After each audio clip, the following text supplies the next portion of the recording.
Ghostbusters.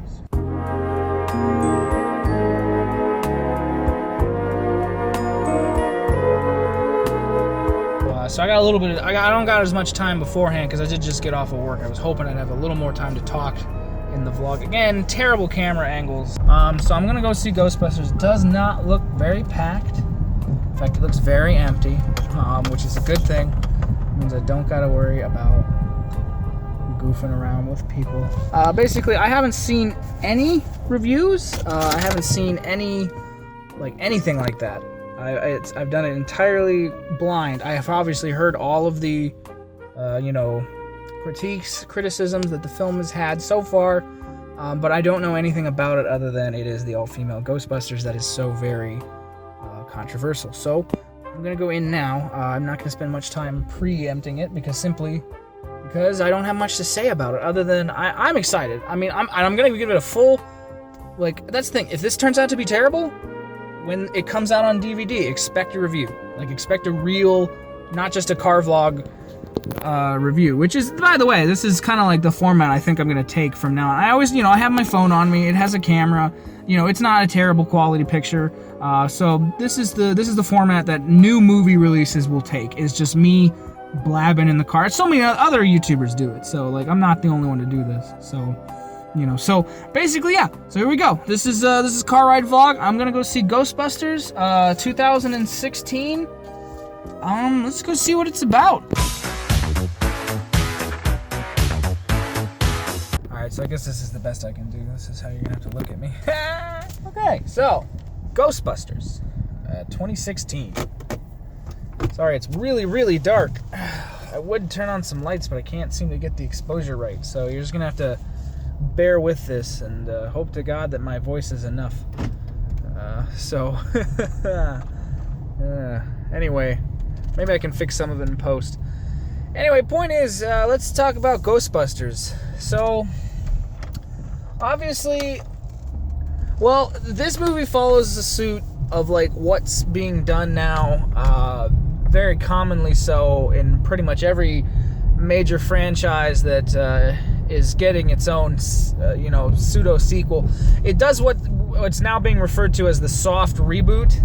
So basically, it's what it means is it's they hit all the major points of a movie without, while straying enough away to establish new characters, new stories, new adventures. Okay, so basically, it's like Star Wars 7. So if you saw episode 7 and you liked it, and then you also, you wanted to see this new Ghostbusters movie, then, hey, chances are you'll probably like this. I guess that's the thing probably everybody's waiting is was it terrible? No, it wasn't terrible. I mean, was it great? Probably not. Okay, here's the thing. The original Ghostbusters, compared to this, is the original Ghostbusters was very dry. The original Ghostbusters sense of humor, and that had to do with the fact that it was Bill Murray, Dan Aykroyd, Ivan Reitman, and Ernie Hudson. Sorry, Ivan Reitman. Oh yeah, and then Harold Ramis. Sorry, Ivan Reitman, the director, Harold Ramis. All 5 of those guys put together, that's their sense of humor. That, especially Bill Murray. Bill Murray is he's the sarcasm master. That's his whole shtick, I guess you could say. So that's why Ghostbusters 1, original Ghostbusters, that's why it took the form it did, was because of the persons behind it. So in this case, now you've got Melissa McCarthy, Kristen Wiig, Kate McKinnon, I can never remember her name, and Leslie Jones. By the way, Kate McKinnon, or however you say her name, she's the best fucking part of this entire movie, okay? Kristen Wiig, Melissa McCarthy, Leslie Jones, they all have a certain sense of humor style. But all of them are actually kind of a more over-the-top performance that I'm not too particularly fond of in terms of comedy. It's based a lot. It's a lot of slapstick, kind of lowbrow. There's nothing bad. There's nothing wrong about it. If it's your kind of humor, it's your kind of humor. If it's not, it's not. For me, it's not really. Kristen Wiig is the closest to being not that, but she still kind of dabbles in it. Like, hers is more of a, like, especially if you've seen the three of them all on Saturday Night Live, like, you know how they perform, and like hers is all sort of like undermining the expectation. Like, she'll say something that seems innocent, and then she'll like wink at you, and you go, oh, I see what you're saying. Like, that's her thing. But Kate McKinnon, or I'm just gonna call her Kate. Her whole thing was like, hers was the closest to being like the original, like, because she likes to underplay stuff. Like, her whole thing was that she was kind of I guess the word would be a spaz. She's kind of someone who's very interesting, very strange, very different than the rest of them. And, you know, she's just a little odd, but she's also, you know, she's the super genius of the group. She's the one who invents most of their equipment that they use to bust the ghosts. And so because of that, I think she has some of the best scenes and some of the best lines, because hers is just like ridiculously out there to the point that but also ridiculously sardonic, like super duper dry, like just goofiness. And I think, to me, honestly, that's what works the best in the movie.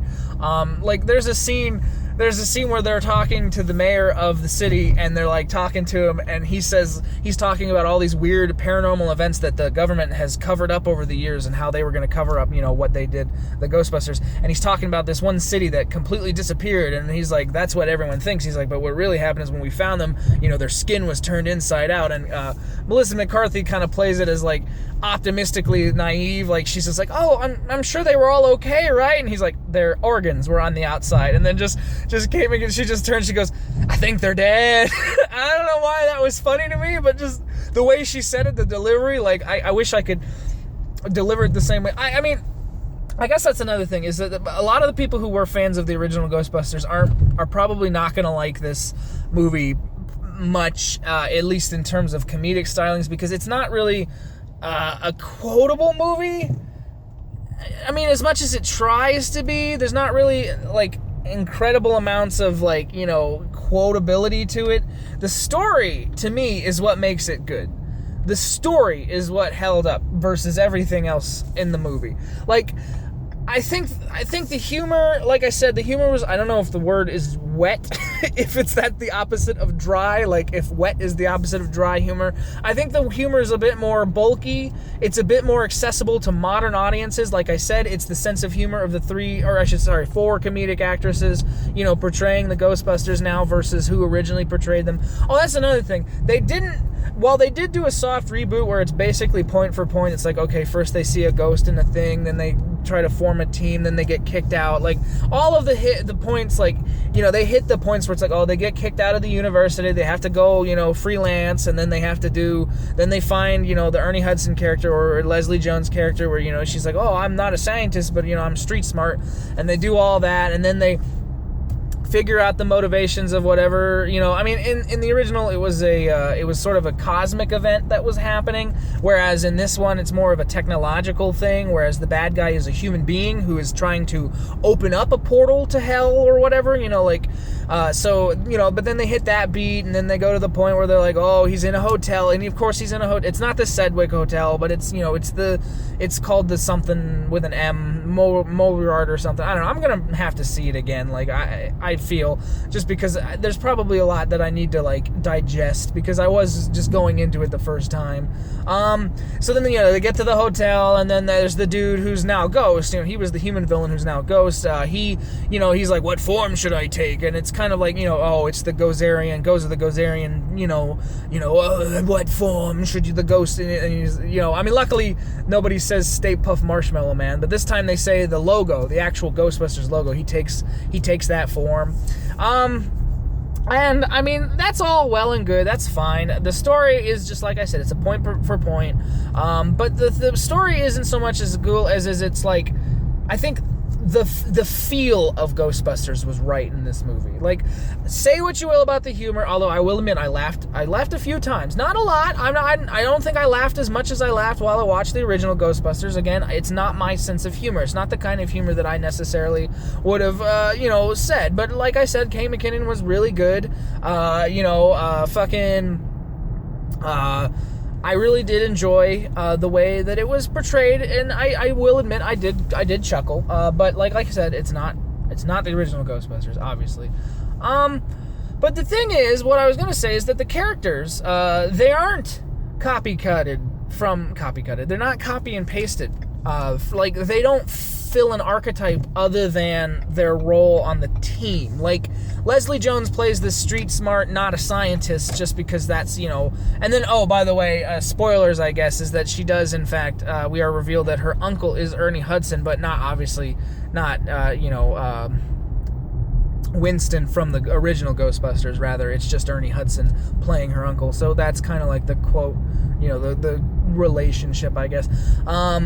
But anyway, so like, and then the one's the particle physicist, who she's Kristen Wiig, she's a bit shy. Melissa McCarthy, she's the Dan Aykroyd, she's the one who's really into the occult and believes it the most, the hardest at first, you know, before everyone else sort of comes around, and then Kate McKinnon is like, she's the Egon, she's the smart, brainy one who's a little shy and socially awkward, and but that, like I said, that's where it ends. Like, they don't try to portray them as just, okay, we took the Ghostbusters and we gender flipped them. They actually did a way where they just said, okay, these are the roles that these particular women happen to fill.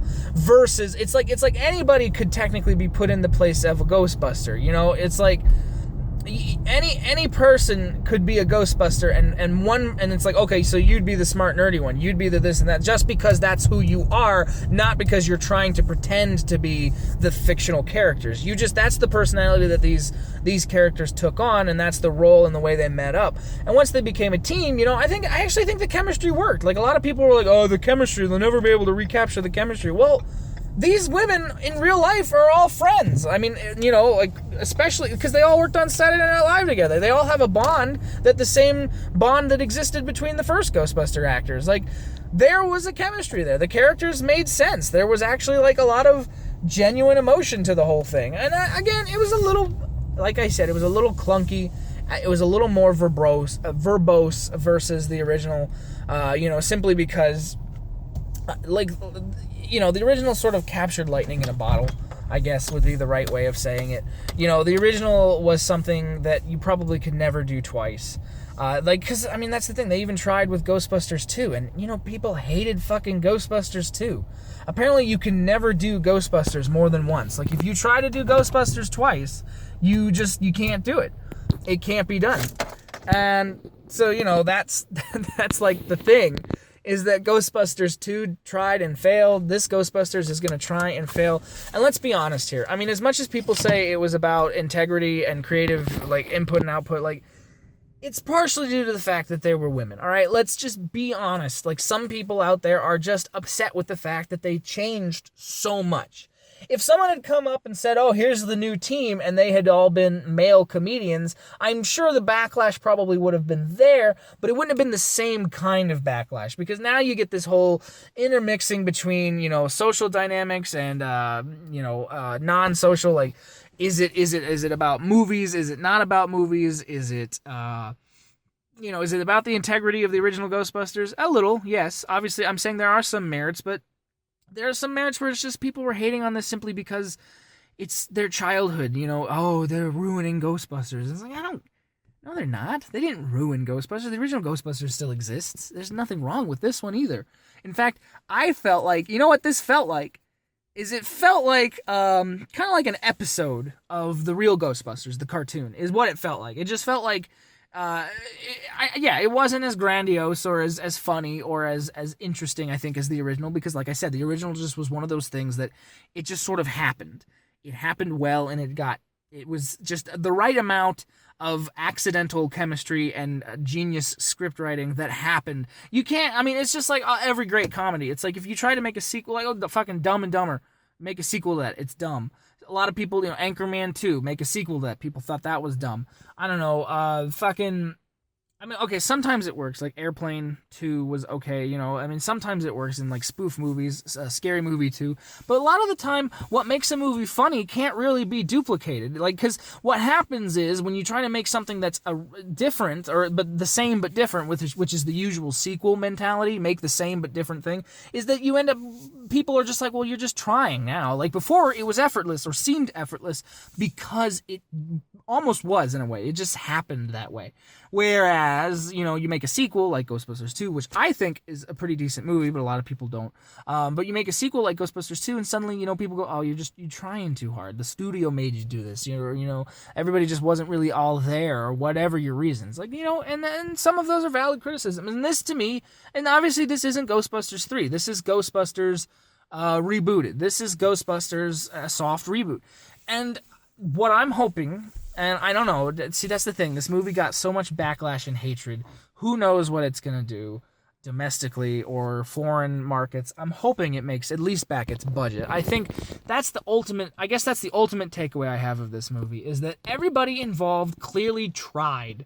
Okay? You can say that it was all a cynical cash grab, and maybe parts of it were, at least from the studio's perspective, but I really do think that Paul Feig, Kay McKinnon, and, Kristen Wiig, I think they all really did like the source material that they were, paying homage to as well as recreating. And I think they were all, in their minds, it was like, we're doing our Ghostbusters. This is Ghostbusters if we had written it, and that they really wanted to make that movie. You could feel that energy, I think. And I mean, maybe this is just me. Maybe I'm a vocal minority, but I think it was a decent film. I think the hatred and the backlash, I think that's all completely unnecessary. And frankly, I don't know. I don't know. I don't know how else to really put it other than okay, so here's what to end the video is to say, because I'm home now, obviously. So to end the video, I'd say I'd give it a solid, in swholli, I remember I rated Ghostbusters. I gave Ghostbusters 1 an 8 out of 10, because, it's not a perfect movie, but it's damn near close. And then I gave Ghostbusters 2 a 7 out of 10. I'd say I'd give this Ghostbusters 6.5. 7 out of 10. I think it's on par with Ghostbusters 2. It's just Ghostbusters 2. It's not as good as the original, but it still tried, and it still did a pretty decent job, in my opinion. So that's my take. I mean, I'm sorry that the camera work was really dark. I'll just put the Ghostbusters logo up or something so you have something interesting to look at. But there you go. That's Ghostbusters. 2016. Was it really worth all of the hype of, the review embargoes, the people who say, oh, I'm just not going to see it. You can't. Dude, they've rebooted fucking all sorts of things. Fucking Star Wars has gotten rebooted, basically. They did a soft reboot. Sure, it's a sequel, but it's a reboot. It's a fucking... They did it in episode 4. It was one of the... When I first saw Star Wars, one of the reasons I was actually kind of upset, because I thought they were going to do something new. But someone told me that's what they did was they laid out the groundwork to continue on into episodes 8 and 9. Hopefully, assuming they don't do just another retreads of episode 5 and 6, that'll just be dumb. But if in episode 8 everything's a new story, they did it to prove that, hey, we can do Star Wars as just as well as anyone else can. So in this one, maybe that was what they were trying to say. They did it point by point because they're like, hey, we can do Ghostbusters 2. Also, not Ghostbusters 2, the sequel. We can do Ghostbusters as well. We did Ghostbusters. Here's Ghostbusters. Now, I hope that they make enough money that they are warranted a sequel. I want to see Ghostbusters 2016 too. I want to see where this team goes with it now that they've established their version, established their characters. They've gotten over the backlash. I mean, I don't know if they're ever going to make it out of the backlash truthfully, but they've gotten over that hump of, okay, people hated the idea that we made a new one, but hey, we made it. It's out there. We establish our characters. We tell an interesting story that is basically Ghostbusters revisited with a few minor twists and turns to the plot. And we've created some particularly funny characters. Not all of them. I mean, okay, I didn't mention him, but Chris Hemsworth is in this movie. I didn't think his character was all that interesting or funny. His whole thing is that he's an idiot. He's just a dumb asshole who doesn't know how to do anything, but they kind of keep him around just because they feel sorry for him, and nobody else was applying for the position to be their secretary. Fine, whatever. Some people think the funny idiot is funny. That's my point. It's just not my sense of humor. Some people might find that funny. I didn't find it funny. But like I said, I thought their chemistry worked well. I thought that it was funny the way that they presented. Not every joke was great. Not every joke worked. A lot of jokes did fall flat, and I mean, that's just what happens. I mean, but then again, in movies like Bridesmaid, I didn't think every joke in Bridesmaids was all that funny, but it's still, I understand and appreciate it as a general and decent comedy that did well in the box office, and I also think just did well in general, and it's made, so therefore, it's the same people making, except this time they put the Ghostbusters logo on it. Like, I'm not saying, okay, it's just Bridesmaid, but Ghostbusters. It's not that. It is its own thing. It's Ghostbusters, okay? Just, I guess, people, you're going to get your expectations up too high, thinking it's going to be Ghostbusters 3, which we know can never happen. Ghostbusters 3 is not going to happen. So let's just enjoy the fact that we at least have somebody trying, okay? If this is the realm, like if this modern decade is now the realm of let's turn every franchise that we remember as children back into the mainstream, like if you want that to continue to happen because you like it, like people really liked that they did Star Wars, people really liked that they did, what else have they been doing? I don't know. People didn't like RoboCop, or people didn't like, whatever. It's not every reboot works. Batman got rebooted another time. Superman's rebooted again. That's, like, and if some people didn't like it, but some people did. Like, it's like, if you want these things that you like to continue to exist because you like them from your childhood, then let people try. Don't just dismiss a film because you don't like that they're changing things. Like, they're gonna change things. Change has to happen. Just try to embrace it. Again, not a perfect film. Maybe even a 6. I might even say it's like, you could like step ladder it down. Ghostbusters 1, 8. Ghostbusters 2, 7. Ghostbusters 2016, kind of a 6. Almost a 7 on a good day. So, whatever.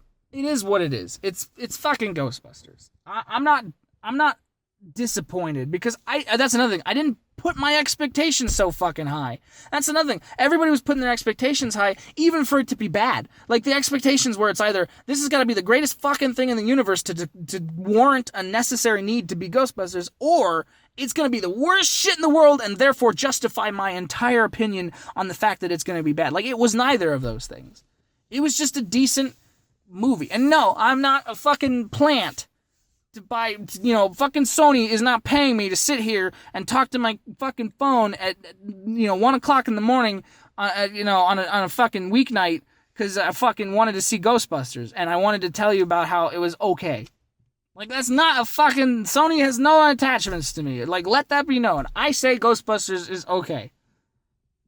I think it's a decent movie, and I hope it gets a sequel. I'd like to see where they could go if they were allowed to break free of the mold that they felt they had to be in to be like, well, the lights turned off. Like, the mold that they had to be in to be Ghostbusters. Like, that's my point. Like, they were in a mold. They were like, we have to be this certain thing, otherwise people will not accept us. And so, I want to see them break free of that. That's all I have to say. So there you go. I say go see it. I really do recommend that you go see it. Just so you can form your own opinions. I mean, it's not necessarily a movie you have to see in theaters. I don't think it's worth the necessary ticket price. But if you are like me and you say, I want to see what they might do in the future, then go see it. Support them. Give them your money. At least, like I said, see it on DVD at least. Like, buy the DVD or whatever. Like, give them some money just so that maybe they can make more and they could be better even. They could be even better. So that's all I have to say. Go see Ghostbusters if you're in to be pleasantly surprised. I think if you're like me, if your expectations are nowhere near the bar that everyone on the internet is setting, if you went in it completely blind and you're just like, I just want to have a good time and see Ghostbusters, then there you go. That's my recommendation. So see ya.